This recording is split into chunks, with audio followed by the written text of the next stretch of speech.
We've been very, very fortunate. Our friend Alan Neubauer, who has written a couple of great books on sailing, by the way, and if you want to look those up, seriously, really a good read. It's all about Alan's sailing, and Alan and Cindy have basically been sailing for, God knows, 40 years, and essentially they have done some epic trips, in particular Al sailing around the world in the solo around the world race, and also sailing all the way to Canada with his new bride, Cindy, to Canada in a 24-foot top hat with no motor and no radio, and did it all by sextant. So there's plenty of information there to read, and the book is called Against All Odds, and then the second one is called The Sea is Great. So look that up on Kindle, buy it, do him a favour, buy it. It really would be good for him to get that. Now, while I'm talking about Al and Cindy, is that they had a Seawind 1260, and they've just sold it. They're moving on to a monohull, back to a monohull again, I imagine. That's their plan.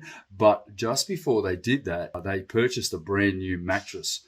And this is a custom-made boat mattress, and fortunately I've been able to pick it up. It's an almost perfect fit in our boat, and I was able to get it off him at a great price, and obviously they're not going to need it on their new boat if they get a boat with a V-berth or whatever. Right, let's check out a new mattress. I mean, honestly, I'm going to get some sleep and some rest. That is just superb. Wow, this room is just looking the business now. I've got the template in here for the pelmet that I'm going to make, and that is going to be the liner for the inside of the boat. And obviously we've got this top end. I mean, this is as good as it gets, these mattresses. They're actually made, I believe, on an Austrian design and made under license in Australia. As you can see, it's a proper mold resistant and custom made mattress. These are absolutely superb. They are one of the most comfortable mattresses you'll ever sleep on, and basically it's called Flexima, which is the material it's made of, and really happy to have this in our boat.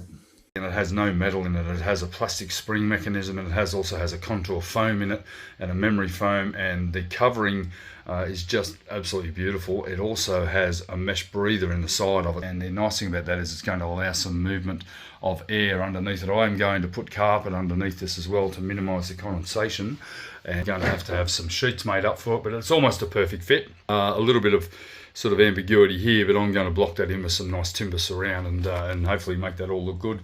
I'm pretty happy that's a queen size bed, but really pleased to see some soft furnishings going in here. I actually had to lay down a minute ago to have a little rest.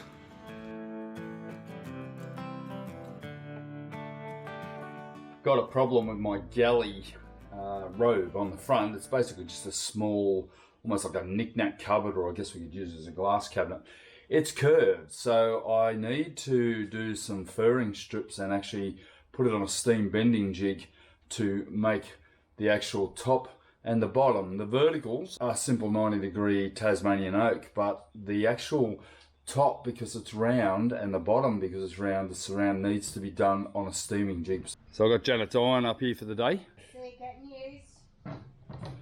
Would you like to repeat that? I said I'm glad to see it getting used at least somewhere in our lives. You know I don't believe in ironing, honey. I know that. I don't need to. I don't wear clothes that require I know, ironing. you make sure you wear clothes that and the other one is, I'll put it on and the heat of my body will steam it out. That's it. There's plenty of heat in my body, this hot body of mine. Alright, so I'm going to use Janet's iron from home. It's not Janet's iron. Or I shouldn't call it Janet's iron. It's actually our iron, because that would imply that Janet does all the ironing. Not that I ever iron anything, because look at the state of me. Janet does. Last time I ironed something was at Sam's wedding. Okay, so I'm going to iron these strips. I'm only going to do 2 at a time, but actually I might even try to do all 4 and bend them all into shape, and then hopefully they'll retain some of the shape. And then once they've dried and set on the jig here, I'll come back and epoxy them in a day or so once I've dried them out. But yeah, this hopefully should work. There's enough steam in this iron to get it softer. I've already had a preemptive go, and it certainly did work. Looks like when I'm at home, Janet.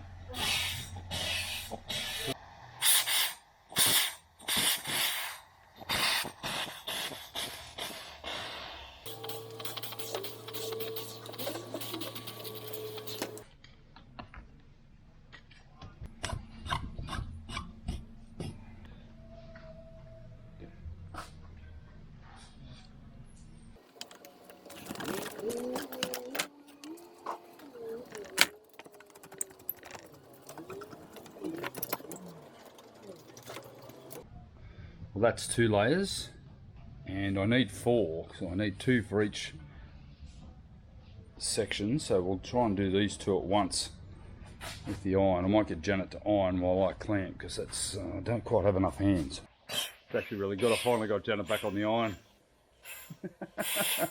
I'm risking it, aren't I? You certainly are. Yeah, nothing like good domestic duties to keep us honest. So I just need to get all 4 strips sort of reasonably pre-bent, and then I can glue them in situ.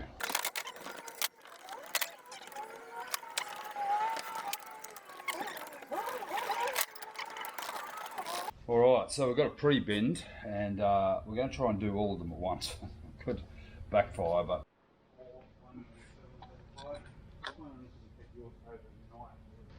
it's going to work. It's going to work. It's good.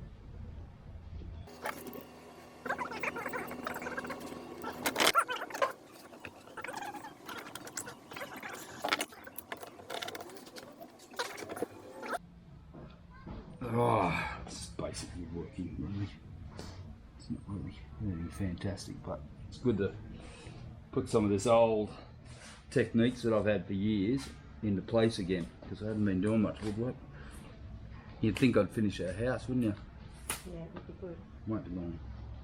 Janet's got a big plan for me when I finish the boat, and that is repair our house, because it's well, it's not too bad, but there's a couple of areas needing attention because I've had so much attention on the boat.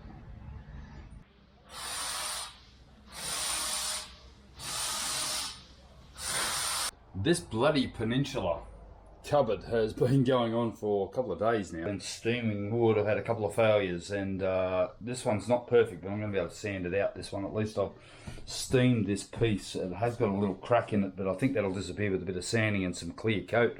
But I'm going to basically clamp one of these onto here, and then one onto the bottom, and then I have some verticals just to sort of make the surrounds all nice and complete, and then I can put the door back on, which I actually have over here. Change the door, and whether or not I use it or not is a matter of conjecture. Janet and I were discussing the other day about leaving it open and just having a fiddle on the front of the actual cupboard themselves, and part of my cock up is these 2 pieces here. I actually mitered the end the wrong way.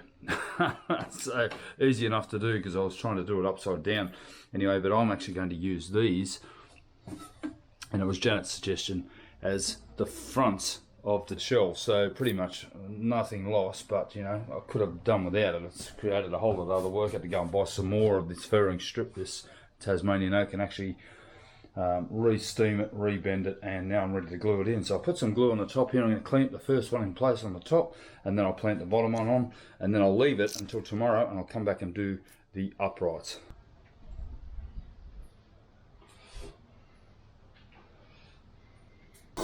Right, so the most important thing is I've actually marked the center so that these mitered edges actually end up at the outside. I'm going to put the 2 tops on first, and then I'll put the uprights in tomorrow, because I need to get this clamped all the way around, so it's going to be a little bit of a messy process.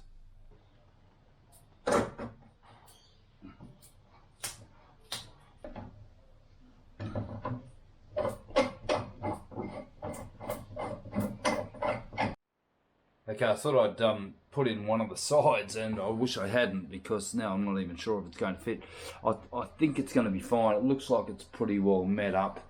The outer bend of this one here should have been a bit longer, because I'm going to have to trim that one a little bit, but I'll sand that down when it goes. I'll leave the last piece for later, but yeah, that's going to look really nice, having that rounded steam bent Tasmanian oak.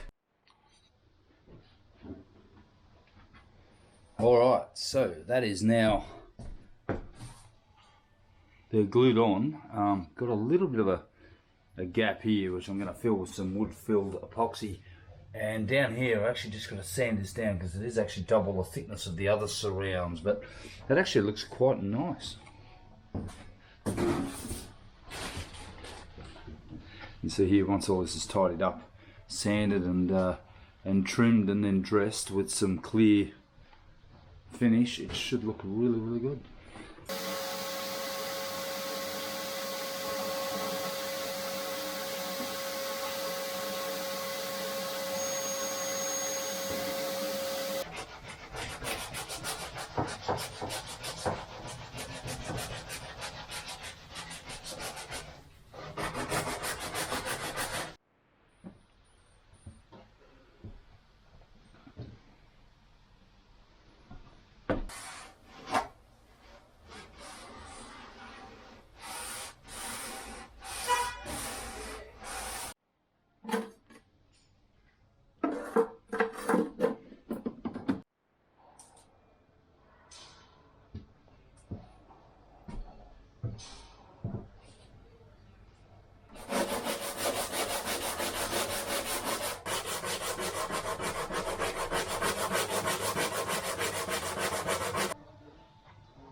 Going to turn my attention to the heads.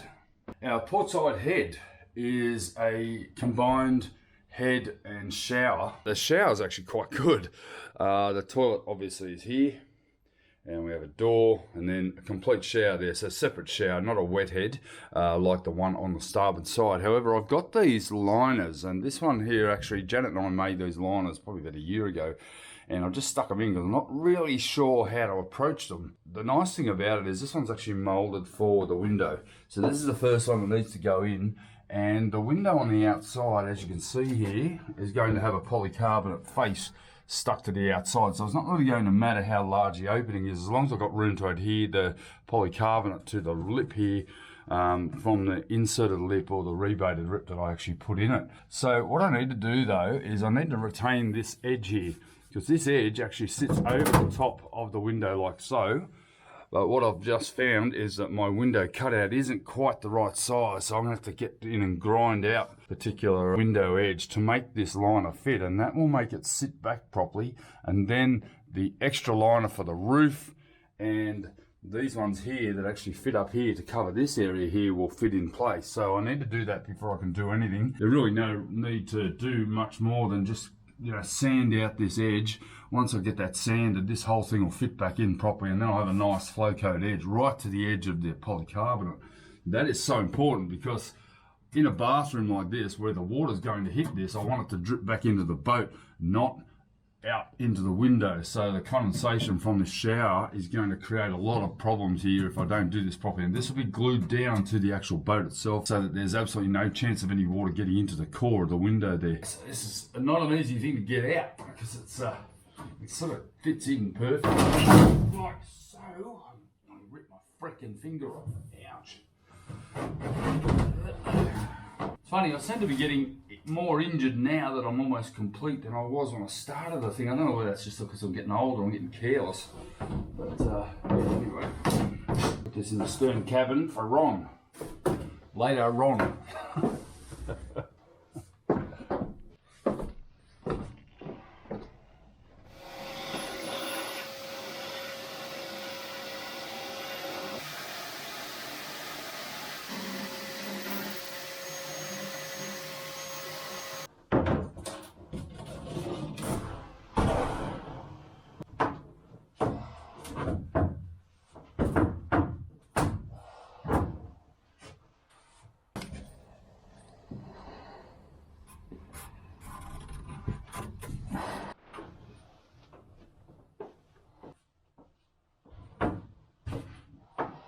I am about to transform this bathroom. I'm going to take it from the green vinyl ester lining of raw fiberglass to white lined white gel coat, and that's pretty exciting. I've been putting this project off for 2 years because I wasn't really sure how to attack it. Yesterday morning I got into it, started trimming these roof panels. Seriously, these guys, I've trimmed them millimetre by millimetre to make sure that I get the best possible fit. I've got 4 panels to fit in here, so this panel will go on first, and then I'll have to work out how to put the top one in. I have actually trimmed it. You can see all these black lines. They're sort of indications of where I've got to sand and fair it in. So there's going to be plenty going on here, but first things first, I'm going to glue this one onto the side here. I am going to leave the bottom loose because I'll put some foam wedges in, because it actually sits on a slide angle. And I'm not really sure what that angle is, because the 2 bottom liners, they actually fit in and hold the whole thing down slightly. So we'll get this first one on, clamped in place, and then I can work on the rest later on.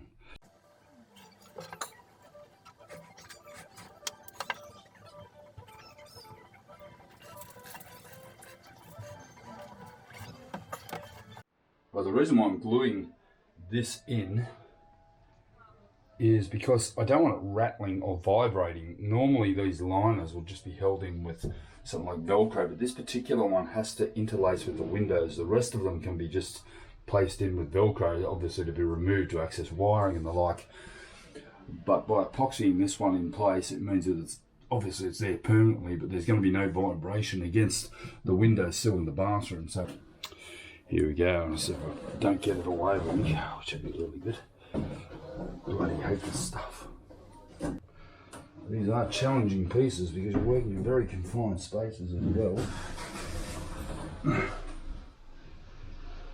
got to sort of go in a very particular way that it fits in. It's sort of going to go up in the corner and then rotate into position and then clip into the window all in one shot. So here we go.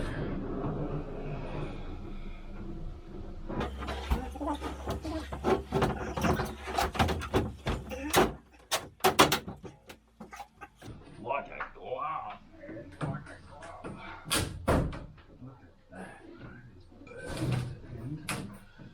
So I'm going to have to block this somehow.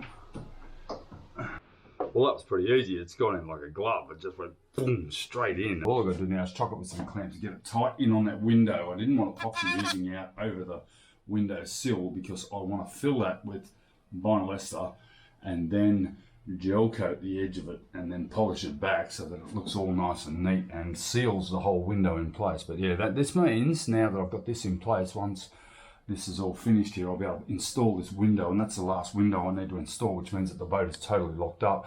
I mean, it's not that it's not locked up now from a security point of view, it is, but to actually get in through those windows would be near on impossible. No one would ever be able to fit through there.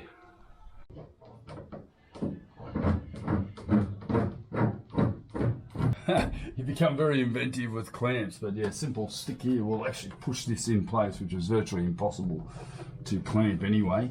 I may end up with another one. Actually, I might go a little bit more to the side here. What that's doing is applying pressure to a face that otherwise wouldn't simply be able to brace that in place there like that. So that's number one. And then I'll do the same up the top here and on the end here and get this pulled right in. It's looking good. Now I've got that side liner in and it's been clamped in for 4 or 5 hours now. I've actually got the top liner here, which is actually a molded piece, and it's a beautiful piece. I've just chipped it putting it in, so there's going to be a little bit of a repair to be done there.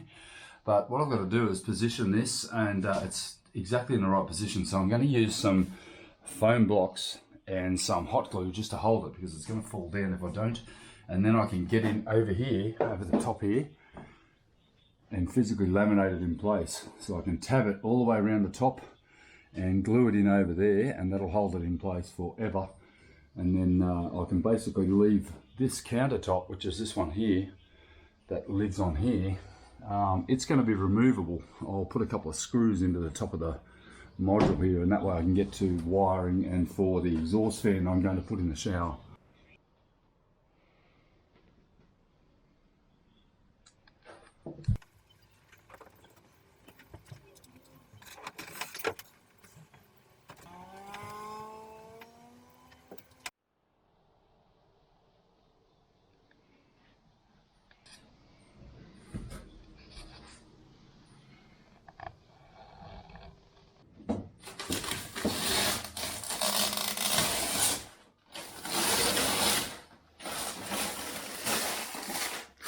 Righto, I'm going to glass this down from the top so there won't be any visible seam underneath. I'm going to have to fill a couple of sections here, which may be a little bit ordinary underneath. I might have to get some gel coat edges in here, but I think it's actually going to look pretty good.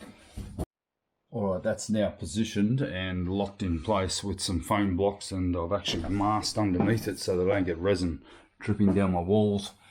But yeah, I can get in and glass this now, glass it from the top, and then I can worry about how I'm going to dress it underneath. But the dressing's not going to take much because it is physically a gel coat against gel coat. So I potentially could just block it and just run some white gel coat fairing compound or something along there and just polish it out. But for now, I think that's looking pretty good.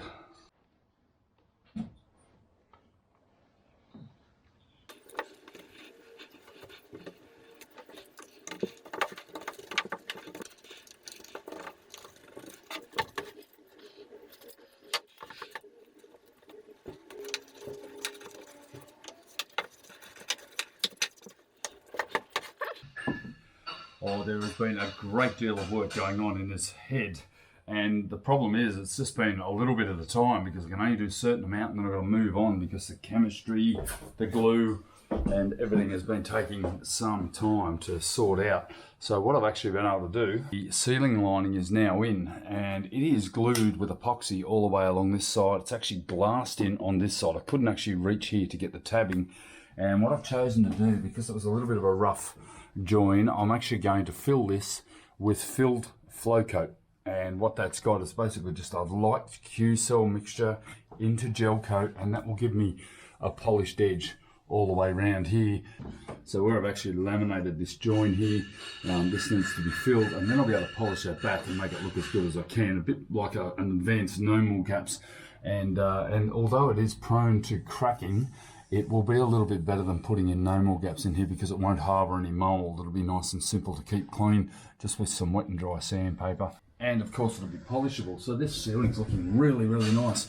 The other thing I did yesterday was I integrated the window to the actual deck. So this panel here is now integrated to the deck, and what I've actually done is I've actually filled it, sanded it, re-sanded it, and then I've put a textured flow coat finish on here, and I used the textured roller I got with the Raptor. So this is a quite nice little rough texture. It just means it'll be easy to wipe clean. Rather than try to get it absolutely perfect, I chose to do a bit of a texture on it, just like I've done with all the other windows, so it's sort of consistent with the rest of the boat. So yeah, looking a lot neater in here. I've still got a little area to fill in over here and another one on the other side, but really once this flow coating cove is put in here, hopefully that'll be enough to sort of seal the ceiling in, and then I can work on just tidying up the rest, and then I can start to work on the rest of it, spray out the port light, have these ones fitted. They're not quite in yet, and then we can work on installing the hardware.